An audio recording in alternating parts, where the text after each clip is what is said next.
Boston pour David.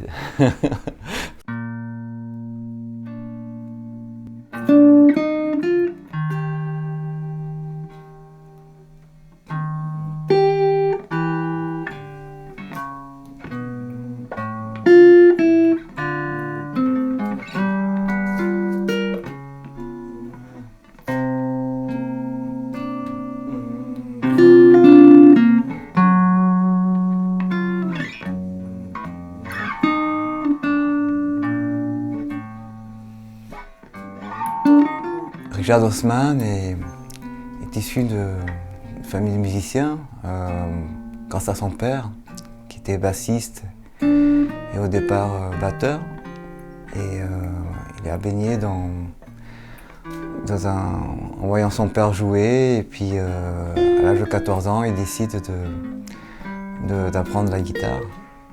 Et au bout de quelques années, voilà, il a eu la chance de jouer avec son père, ainsi que d'autres musiciens. Ça a été des rencontres avec Éric Bourcy, avec plusieurs personnes, René Nam aussi,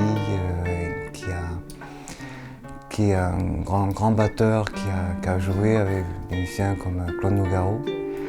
Et Richard Haussmann a été baigné par beaucoup d'influences musicales.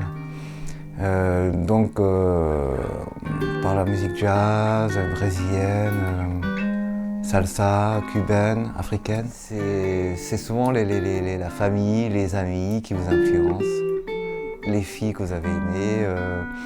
Et en même temps, voilà, je m'inspire de plusieurs personnes.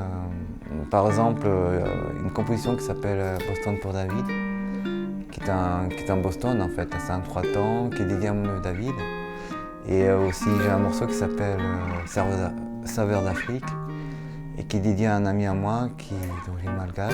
Et voilà, parce que les saveurs qui viennent d'Afrique, tout ça. Ouais, en fait voilà, c'est plein d'idées que m'inspirent mes amis, ma famille, mes amours. Ce que j'aime beaucoup par exemple dans la composition, c'est que vous voyez la personne elle-même. C'est, je dirais à ce jeune guitariste, sois toi, cherche tes influences, cherche tes inspirations. Voilà. Et c'est vrai que en premier lieu, on a une personne qui va nous influencer. Comme je vous ai dit tout à l'heure, ça a été Wes Montgomery. Et à ce jeune guitariste, je dirais, mais va vers tes influences et sois toi. Sois toi. Voilà, le plus important, c'est d'arriver de construire sa propre maison. Et c'est le plus important, quoi. Vous savez, j'aime beaucoup. Moi, je suis comme un enfant quand je vois tout ce qu'amène chaque personne, en fait. Je trouve que c'est gigantesque, c'est riche. La culture est riche, en fait.